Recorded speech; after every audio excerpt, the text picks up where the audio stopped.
Hello friends, कैसे हैं आप सभी। आपका हमारे YouTube channel chemistry point by doctor CV sir में स्वागत है। आज हम एटॉमिक स्ट्रक्चर का लेक्चर नंबर 14 पढ़ाएंगे। इस लेक्चर में हम बताएंगे आपको the application of Bohr model. Application के बोर मॉडल क्या थे और उसको कैसे कैसे एक्सप्लेन किया, वो सारी बातें बताएंगे। उससे पहले आपसे निवेदन करूँगा, यदि आप हमारे चैनल पर नए हैं तो इस चैनल को आप सब्सक्राइब कर लें, बेल आइकन को दबाएँ, लाइक करें, कमेंट करें। और यदि हाथरस शहर में आपको कोचिंग चाहिए ऑफलाइन तो हमसे कांटेक्ट कर सकते हैं।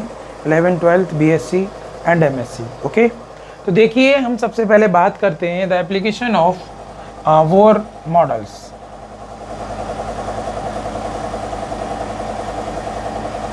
Application of bore models.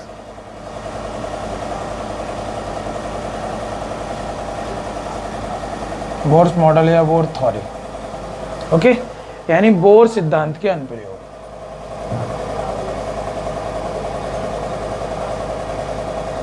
Bore सिद्धांत के अनुप्रयोग। सबसे पहली, इससे पहले मैंने जो प्रीवियस वीडियो बनाई उसमें बताया कि बोर मॉडल की जो लिमिटेशन थी, बोर मॉडल केवल उन्हीं चीज़ों को एक्सप्लेन कर पाया था जिनके पास केवल एक इलेक्ट्रॉन था, चाहे वो आयन हो चाहे वो एटम्स हो। यानी Bohr model successful only have mono electrons. यानी बोर मॉडल सक्सेसफुल, जो बोर मॉडल था वो केवल किसके लिए सक्सेसफुल था?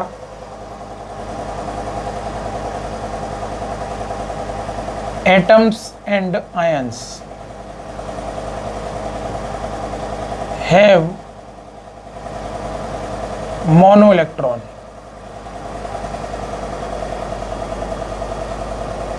Mono electron successful Bohr model.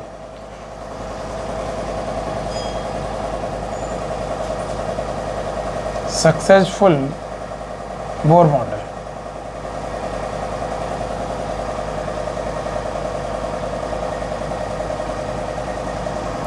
यानी बोर मॉडल केवल उनके लिए सक्सेसफुल हुआ जिनके पास मोनो इलेक्ट्रॉन थे। एज एग्जांपल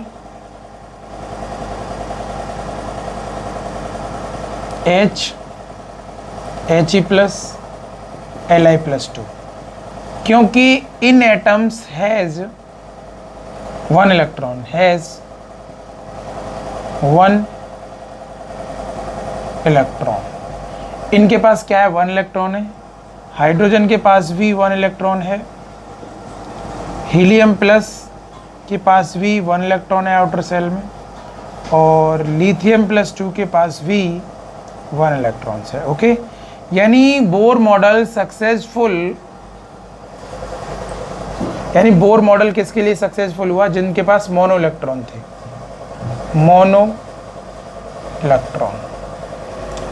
अब पहली बात ये समझ लीजिए, यानी बोर मॉडल जो सक्सेसफुल हुआ वो किसके लिए हुआ? बोर मॉडल यानी बोर सिद्धांत एक इलेक्ट्रॉन वाले परमाणुओं के आयनों आदि के लिए सफलतापूर्वक लागू हुआ, अदरवाइज किसी के लिए नहीं हुआ। जिनके पास 2 इलेक्ट्रॉन थे, 3 इलेक्ट्रॉन थे, उनके लिए। अगर मैं यहीं पे बात कर दूं इनकी, जैसे हीलियम है और आपके पास लिथियम है, बोरोन है, बेरिलियम है, बोरोन है, कार्बन है। क्योंकि इसका एटॉमिक नंबर 2 था, इसका 3 था, इसका 4 था, इसका 5 था, और ये कार्बन 6 था। इनके पास इलेक्ट्रॉन, इसके पास 2 इलेक्ट्रॉन्स है हीलियम के पास, इसके पास 3 इलेक्ट्रॉन्स है, इसके पास 4 इलेक्ट्रॉन्स है, इसके पास 5 इलेक्ट्रॉन्स है, और इसके पास 6 इलेक्ट्रॉन है। Not successful Bohr model. Not successful Bohr model, यानी इसके लिए बोर मॉडल सक्सेसफुल नहीं था। ये बात हमको ध्यान रहे। हम एक सिंपल सी बात में कह सकते हैं, ये केवल किसके लिए सक्सेसफुल हुआ? जिनके पास मोनो इलेक्ट्रॉन थे। और इस रूल के द्वारा हम किसी भी एटम्स की, एटम या आयन की क्या निकाल सकते हैं? इसके द्वारा हम कैलकुलेट कर सकते हैं, यानी बोर मॉडल के द्वारा हम क्या कैलकुलेट कर सकते हैं? Calculate the. अब क्या क्या कैलकुलेट कर सकते हैं? नंबर 1, हम एटॉमिक रेडियस निकाल सकते हैं।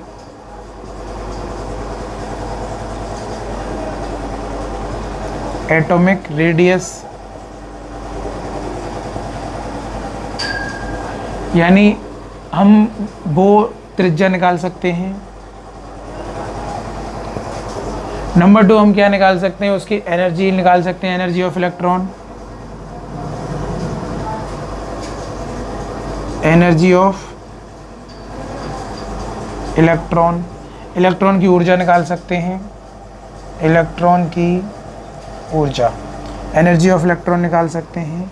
नंबर 3 हम निकाल सकते हैं velocity of electron, velocity of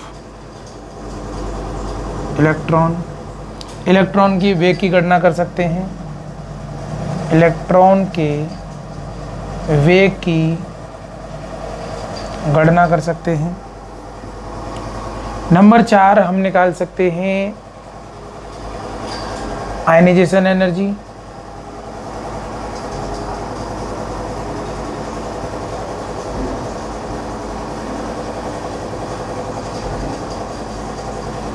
यानी आयनन ऊर्जा, IE शॉर्ट में बोलते हैं इसे। और नंबर 5 निकाल सकते हैं hydrogen spectrum line,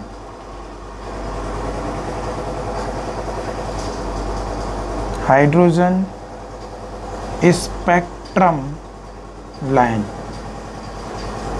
hydrogen spectrum line ज्ञात कर सकते हैं। यानी इन चीज़ों को हम एप्लीकेशन ऑफ बोर थ्योरी के द्वारा फाइंड कर सकते हैं। बोर मॉडल केवल उसी जगह एप्लीकेंट है, यानी सक्सेसफुल लागू हुआ जिनके पास मोनो इलेक्ट्रॉन थे, और जिनके पास मोनो के बाद यानी ट्राई, टेट्रा, पेंट्रा यानी 3, 4, 5, 6 इलेक्ट्रॉन थे, उनके लिए ये बोर मॉडल सक्सेसफुल नहीं था। जब ये बोर मॉडल सक्सेसफुल हुआ मोनो इलेक्ट्रॉन के लिए, तो हम इलेक्ट्रॉन की रेडियस निकाल सकते हैं, एनर्जी ऑफ इलेक्ट्रॉन निकाल सकते हैं, वेलोसिटी ऑफ इलेक्ट्रॉन निकाल सकते हैं, आयनाइजेशन एनर्जी निकाल सकते हैं, हाइड्रोजन स्पेक्ट्रम लाइन निकाल सकते हैं। हाइड्रोजन स्पेक्ट्रम लाइन निकालने के लिए मैंने इससे पहले हाइड्रोजन स्पेक्ट्रम के लिए सेपरेट वीडियो बनाया था, लेक्चर था मेरा, उसके द्वारा इसको बताऊंगा। वहाँ मैंने बता दिया है ये पॉइंट, वहाँ से आप इसे कैलकुलेट कर लेना।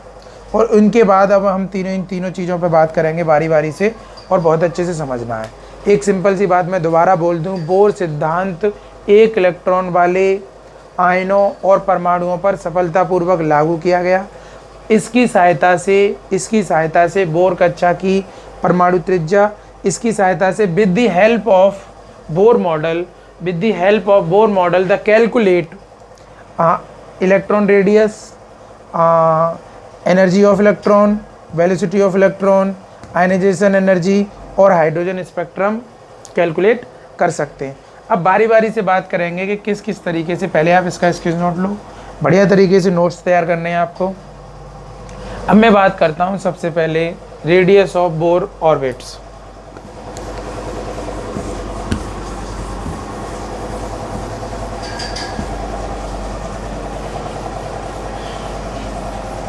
एक एक करके बात करते हैं इन सारी चीज़ों पे, और आपको बहुत अच्छे से समझनी है ये चीज़। सबसे पहले बात करते हैं radius of bore orbits.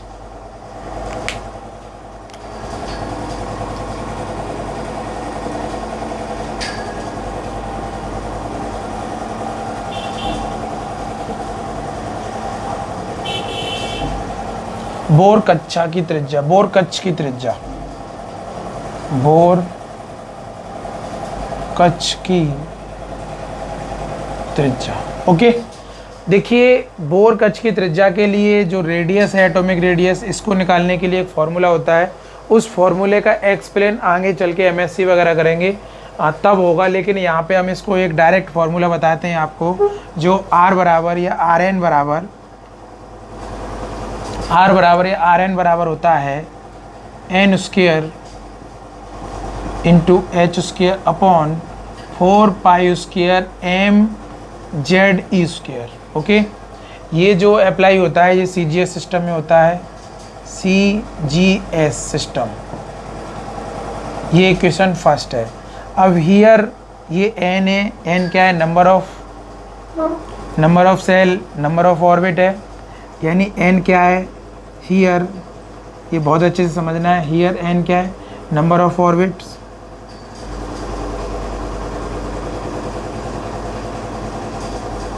Number of orbit यानी कक्ष संख्या, कक्ष संख्या।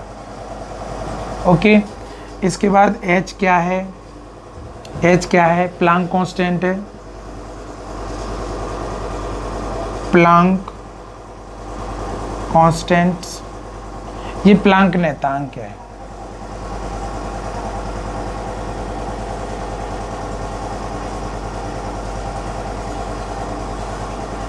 प्लांक नियतांक है। इसके बाद पाई तुम जानते हो, m क्या है,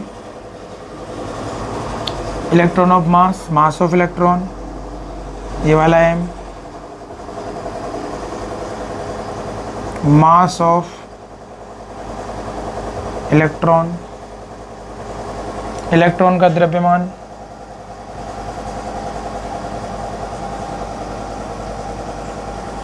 E क्या है, charge of electron, charge of electron, electron का आवेश, इलेक्ट्रॉन का आवेश। Z क्या है, एटॉमिक नंबर, Z क्या है, एटॉमिक नंबर।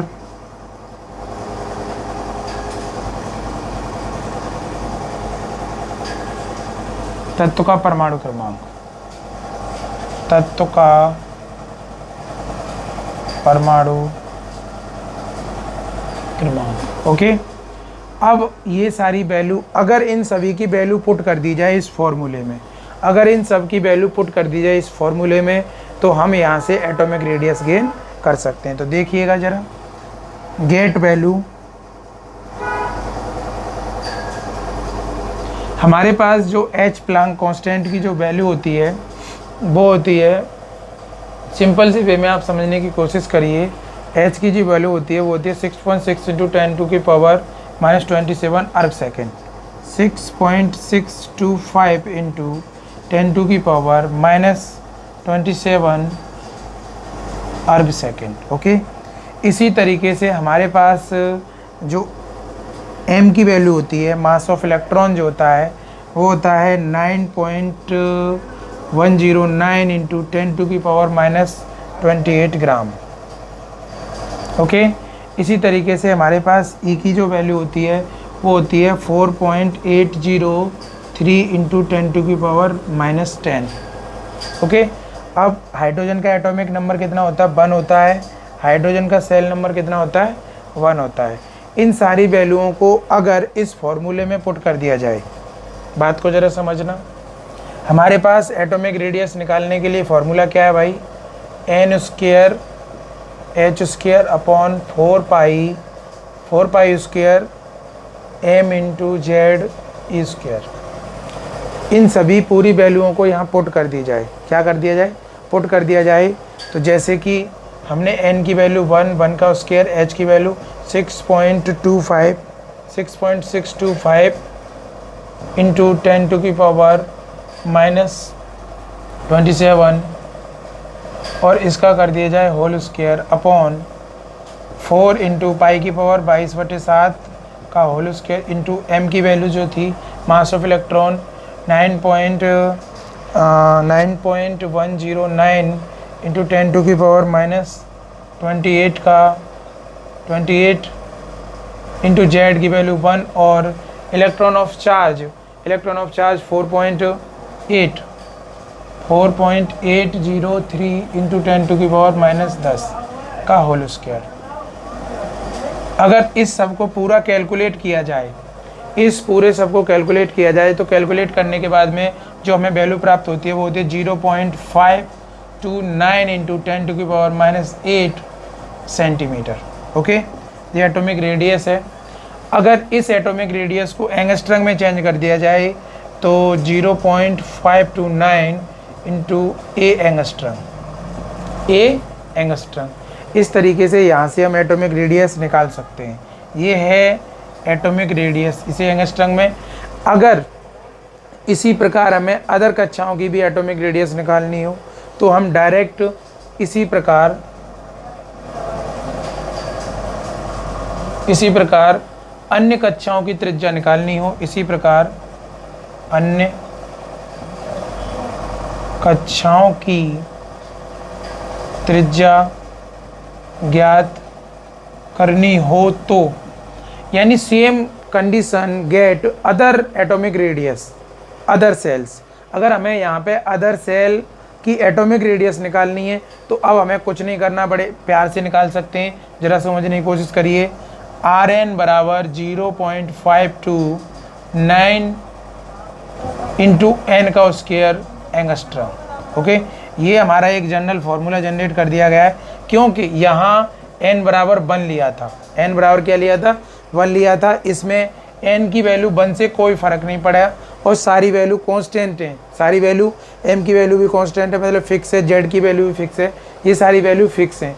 अगर एन बराबर हम सेकंड सेल के लिए निकालें, सेकंड सेल का मतलब है हमारे पास, हम बोर रूल जो है कहाँ अप्लाई कर सकते हैं? मोनो इलेक्ट्रॉन के लिए। मोनो इलेक्ट्रॉन जैसे हीलियम है तो हीलियम में तुम्हारी लिथियम है, लिथियम के लिए 2 सेल्स आएंगी।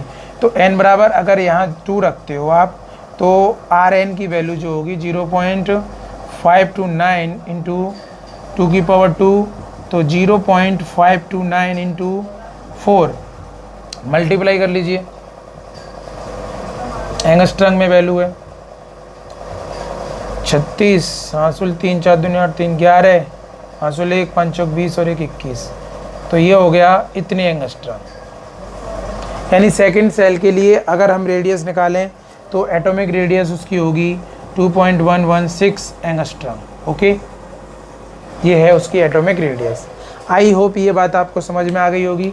यानी हम according to Bohr models calculate the atomic radius formula n square into h square upon 4 pi square M Z E square equation first है, और इसको इक्वेशन हम सेकंड मान सकते हैं जनरल।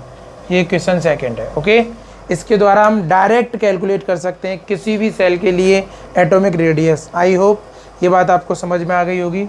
इसको बहुत अच्छे से बेहतरीन तरीके से आपको नोट डाउन करना है, लिखना है, नोट्स अपने हाथों से तैयार करने। पहले आप इसका स्क्रीनशॉट ले लीजिए, मैं अब बताऊंगा एनर्जी ऑफ इलेक्ट्रॉन। ओके, हमें एनर्जी ऑफ इलेक्ट्रॉन निकालनी हो तो कैसे निकालेंगे?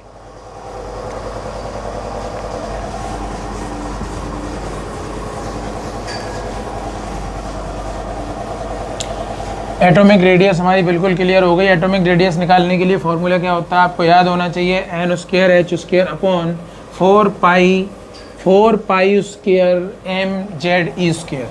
इसके द्वारा हम किसी भी एटम्स की एटॉमिक रेडियस निकाल सकते हैं, बहुत अच्छे से निकाल सकते हैं। अब हम बात करते हैं energy of electron. Energy of electron, ये पॉइंट नंबर 2 है, एनर्जी ऑफ इलेक्ट्रॉन, यानी इलेक्ट्रॉन की ऊर्जा। इलेक्ट्रॉन की ऊर्जा। अब इलेक्ट्रॉन की ऊर्जा के लिए अब एक बात समझिए, ये हमारी सेल्स हैं, ये सेल्स हैं, ये हमारा न्यूक्लियर है, ये न्यूक्लियस है बोलें तो नाभिक है, और ये सेल E1 है, ये सेल E2 है, ये सेल E3 है, ये सेल E4 है, और ये सेल E5 है, डॉट डॉट, ये सेल E इन्फिनेटिव है। ओके, एनर्जी गैप ये अलग होगा, ये अलग होगा, ये अलग होगा, ये अलग होगा, सारी एनर्जी अलग अलग होगी। अब हमें इलेक्ट्रॉन ऑफ एनर्जी निकालनी है सेल्स की, तो कैसे निकालेंगे? बहुत सिंपल है, हमें क्वांटम थ्योरी का यूज़ करना पड़ेगा। यानी क्वांटम सिद्धांत के आधार पर बोर ने हाइड्रोजन व हाइड्रोजन जैसे जिनके पास एक इलेक्ट्रॉन हो उनके ऊर्जा स्तर ज्ञात करने के लिए हमें एक फार्मूला दिया। उस फार्मूले को से हम यहाँ इस चीज़ को अप्लाई करेंगे। बड़ी बारीकी से समझना है, मैं थोड़ा सा इसकी डेफिनेशन के बारे में बात करूँगा। यानी क्वांटम सिद्धांत के आधार पर, क्वांटम सिद्धांत के आधार पर, क्वांटम सिद्धांत के आधार पर बोर ने हाइड्रोजन या हाइड्रोजन व हाइड्रोजन जैसे हाइड्रोजन जैसे इलेक्ट्रॉन वाले परमाणु या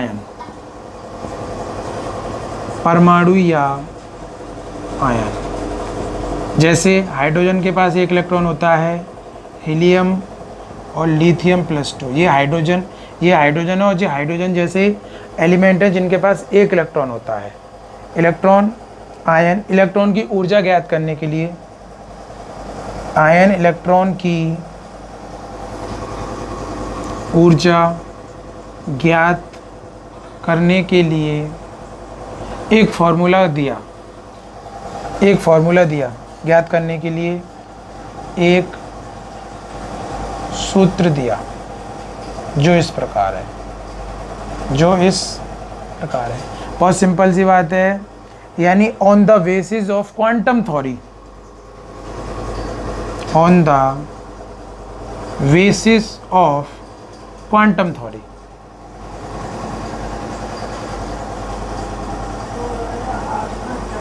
on the basis of quantum theory, वो derivative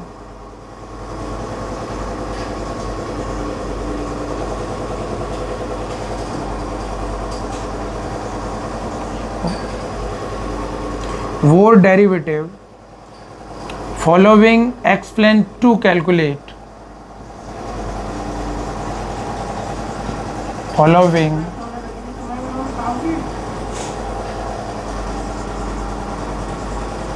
expressions to calculate the energy of electron, to calculate the energy of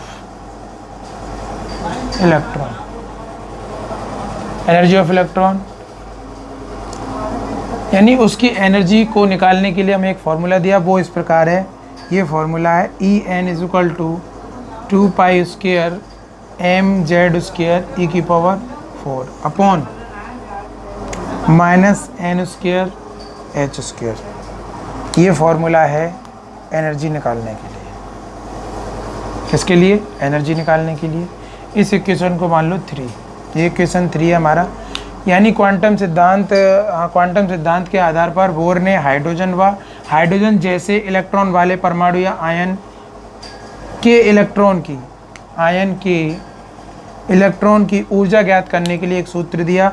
on the basis of quantum theory वो derivated of following expressions of to calculate energy of electron given formula, यानी En = 2π² mz² e⁴ अपॉन n² h²। Here m क्या है? Mass of electron. z क्या है? Atomic number. e क्या है? अभी मैंने बताया, electron of charge. Number of shell. h क्या है? Planck constant. ओके, ये सारी बातें बता चुका हूँ, चलो मैं दोबारा बता देता हूँ, कोई दिक्कत नहीं है। हियर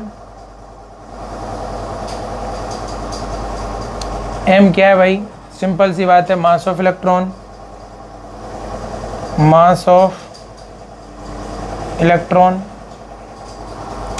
z क्या है? Atomic number.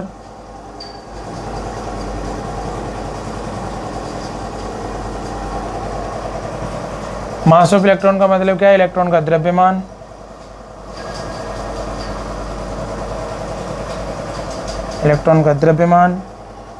तत्व का परमाणु क्रमांक।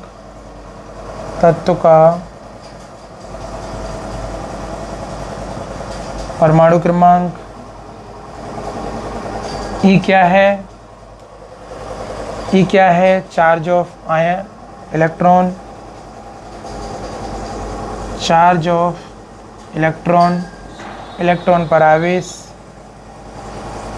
इलेक्ट्रॉन पर आवेश। n क्या है? Number of shell. Number of orbit. n क्या है? Number of orbit. कक्ष की संख्या। और h क्या है? Planck constant. ओके, जब ये सारी वैल्यू हम एनर्जी लेवल की निकालेंगे, तो देखिए E1 अलग एनर्जी होगी, E2 अलग होगी, E3 अलग होगी, यानी सारी सेलों की एनर्जी अलग अलग हम कैलकुलेट कर सकते हैं इस फॉर्मूले से। ओके, तो ये हमारा सेकंड पॉइंट था। 2 pi square M Z square E की power 4 upon minus N square H square. Okay, इसके द्वारा हम किसी भी सेल की, यानी इतनी सेल, इन्फिनिटिव सेल तक की हम इलेक्ट्रॉन की एनर्जी निकाल सकते हैं। ओके, आई होप ये बात भी क्लियर हो गई होगी। इसका भी आप स्क्रीनशॉट ले लीजिए। अब मैं नेक्स्ट पॉइंट की बात करूँगा, वेलोसिटी ऑफ इलेक्ट्रॉन।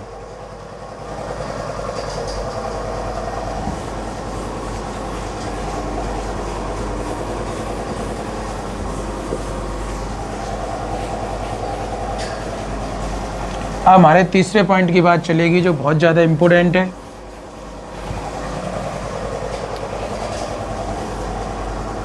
अब हम तीसरे पॉइंट की बात करते हैं, velocity of electron.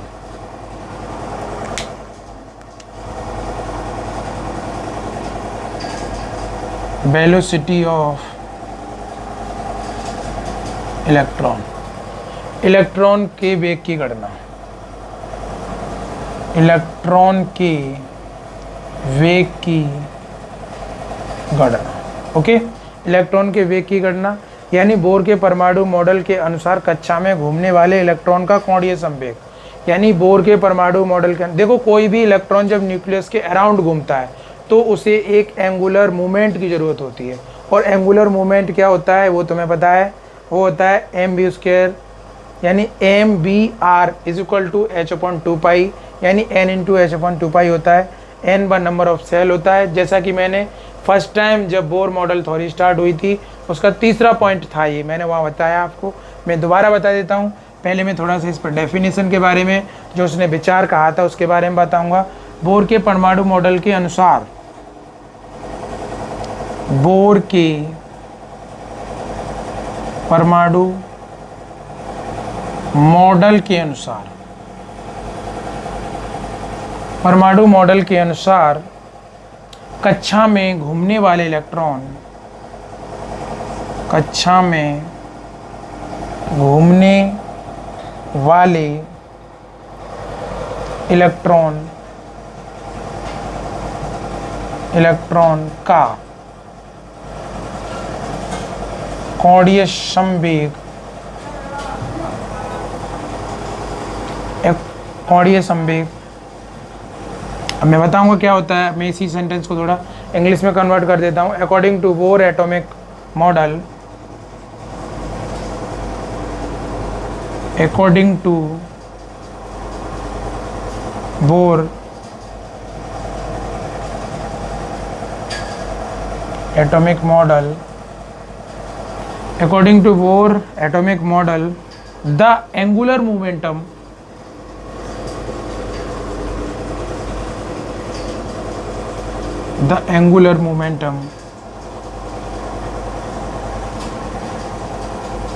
of an electron, of an electrons moving in orbit, moving in a orbit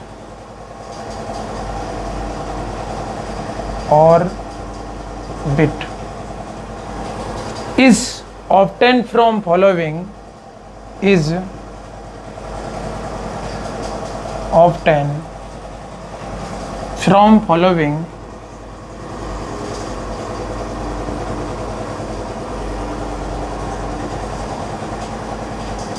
expressions.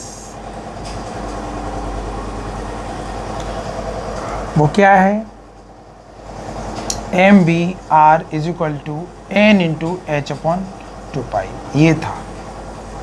Okay, अब यहाँ से मुझे निकालनी है velocity. n number of shell थी, n क्या थी, n था नंबर ऑफ सेल, ये बात आपको पता होनी चाहिए। n क्या था हमारे पास, नंबर ऑफ सेल था। अब मुझे v निकालना है, द कैलकुलेट ऑफ v। अब v की वैल्यू में जो कैलकुलेट करने के लिए जा रहा हूँ उस चीज़ पे आप ध्यान देंगे थोड़ा सा। मुझे v निकालना है तो v बराबर हो जाएगा n × h/2π। अब यहाँ से m और v नीचे आ जाएगा, तो एम आर हो जाएगा। क्या हो जाएगा? एम आर हो जाएगा। वी नो दैट, हम जानते हैं कि वी नो दैट हमारे पास जो एटॉमिक रेडियस, इलेक्ट्रॉन की जो रेडियस निकालने के लिए जो फॉर्मूला था वो था N square H square upon 4 pi square M Z ई स्क्वायर, ये था। इस वैल्यू को यहाँ मैं पुट करूँगा, तो ज़रा देखने की कोशिश करिए। हमारे पास v is equal to N H upon 2 pi M into, अब जो r की वैल्यू थी वो कितनी थी? N square H square upon 4 pi square M Z ई स्क्वायर। अब ये वैल्यू ऊपर पहुंच जाएगी, तो v is equal to N H upon 2 pi M into N square H square multiply 4 pi square M Z E square. Okay, N से N cut गया, H से H cut गया, पाई से एक पाई कट गया, ये 2 बार कैंसिल और m से m कैंसिल। हमारे पास v बराबर बचा 2 पाई जेड ई स्क्वायर। क्या बचा? 2 pi z E square. Velocity की यूनिट होती है मीटर पर सेकेंड। क्या होती है? मीटर पर सेकेंड। इतनी यहाँ पे ये वैल्यू आ जाती है। अब इसके द्वारा हम, और नीचे क्या बचा हमारे पास? NH, ये दोनों बची। तो v is equal to 2 pi z E square upon NH। इस तरीके से हम किसी की भी वेलोसिटी ऑफ इलेक्ट्रॉन निकाल सकते हैं। यानी बोर के परमाणु कोई भी इलेक्ट्रॉन, मैं पहले ही बता चुका हूँ आपको। अब ये न्यूक्लियस है और ये न्यूक्लियस है और ये सेल है।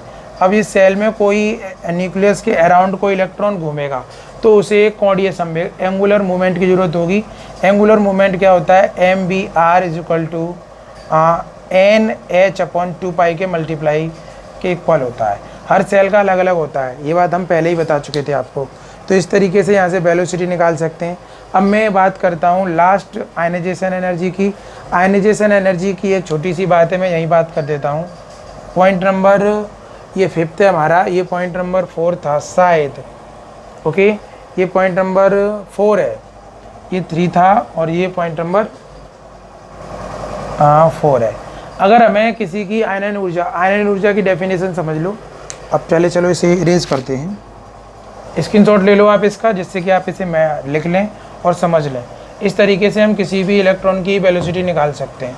वेलोसिटी निकालने का फॉर्मूला क्या है, कैसे आया, ये मैंने बताया कि 2 पाई जेड क्या है यहाँ एटॉमिक नंबर, ई क्या है चार्ज, एन क्या है नंबर ऑफ ऑर्बिट, एच क्या है Planck constant. Okay,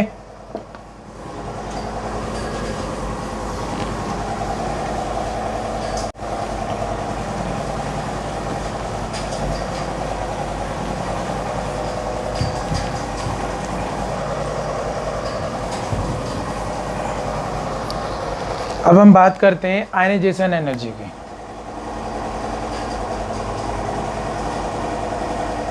ionization energy जिसे बोलते हैं हम आयनन ऊर्जा। आयनन ऊर्जा। अब ये हमें पता है कि भाई बोर मॉडल कहाँ अप्लाई हुआ था? मोनो इलेक्ट्रॉन के लिए, मोनो इलेक्ट्रॉन के लिए जिनके पास एक इलेक्ट्रॉन थे। वो एटम कौन कौन से थे? हाइड्रोजन था, हीलियम H+ था और लिथियम Li+2 था। ये था हमारे पास। इनके लिए जो मॉडल था वो एप्लीकेंट था। अब एक बात बता दें हमें, ये हमारी सेल्स हैं, इसकी एनर्जी E1 है, इसकी एनर्जी E2 है, इसकी एनर्जी E3 है, इसकी एनर्जी E2 है। और इस सेल में भी इलेक्ट्रॉन है, यहाँ पे भी इलेक्ट्रॉन है, यहाँ पे भी इलेक्ट्रॉन है, यहाँ पे भी इलेक्ट्रॉन है। इनमें इलेक्ट्रॉन मूव कर रहे हैं। इस इलेक्ट्रॉन को एग्जिट करने के लिए, ये इलेक्ट्रॉन आउटर सेल, ये कौन सी सेल है? ये आउटर सेल है, आउटर सेल जिसे बोलें तो बाह्य कोश। क्या बोलें? बाह्य कोश। इस इलेक्ट्रॉन को एग्जिट करने के लिए नीड एनर्जी,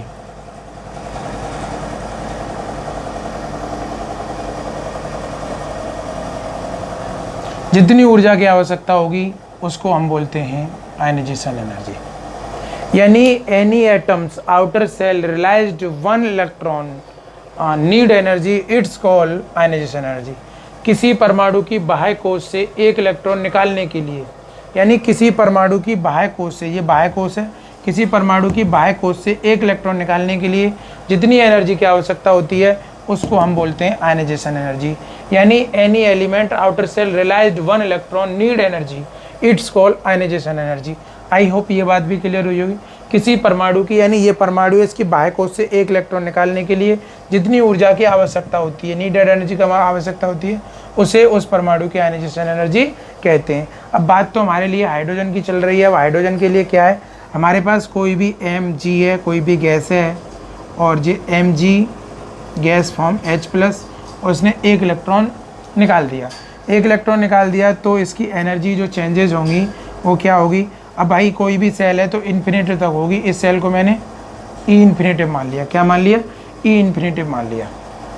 तब डेल्टा E बराबर क्या होगा, अब ये